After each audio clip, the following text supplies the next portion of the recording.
Details చూస్తే municipal ఎన్నికల్లో పోటీ చేసే అభ్యర్థులు ఎన్నికల నియమావళి వ్యయ నియంత్రణపై అవగాహన కలిగి ఉండాలని ఎన్నికల సాధారణ పరిశీలకులు హనుమంత్ నాయక్ తెలిపారు. మున్సిపల్ ఎన్నికల నేపథ్యంలో వివిధ రాజకీయ పార్టీల ప్రతినిధులు అభ్యర్థులకు బుధవారం స్థానిక జిల్లా పరిషత్ సమావేశ మందిరంలో ఎన్నికల ప్రవర్తన నియమావళి, ఎన్నికల వ్యయంపై నిర్వహించిన అవగాహన సదస్సులో ఆయన పలు సూచనలు చేశారు.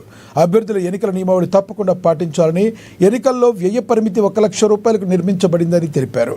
అభ్యర్థులు అభ్యర్థి తరపున ఏం జరుగుతుందనే విషయాలు అక్కడ స్టాండర్డ్గా వీడియో రికార్డింగ్ జరుగుతూ ఉంటాయి. ఇవి కాకుండా డబ్బులు, మద్యము, ఇవన్నీ కూడా ఏదైనా వస్తువులు ఇచ్చేటువంటి విషయాలన్నీ కూడా నిషేధం. ఎన్నికలు అలా జరగకూడదు.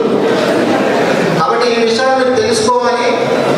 ఒకవేళ ఏదైనా ఒక అభ్యర్థి ఎన్నికల ఖర్చులో ఎక్స్పెండిచర్ అబ్జర్వర్ గారు చెప్పిన తేదీలో 6వ తారీఖు 9వ తారీఖు రాకుండా, వెరిఫికేషన్ చేయించుకోకుండా, సర్టిఫైడ్ చేయించుకోకుండా మీరు ఎన్నికైపోయిన తర్వాత మీరు పెట్టిన ఖర్చులు ఎక్కువ ఉన్నట్లుగా కనుక తేలినట్లయితే ఎన్నిక జరిగిన తర్వాత కూడా గెలిచిన అభ్యర్థిని రద్దు చేసే అవకాశం ఉంటుంది.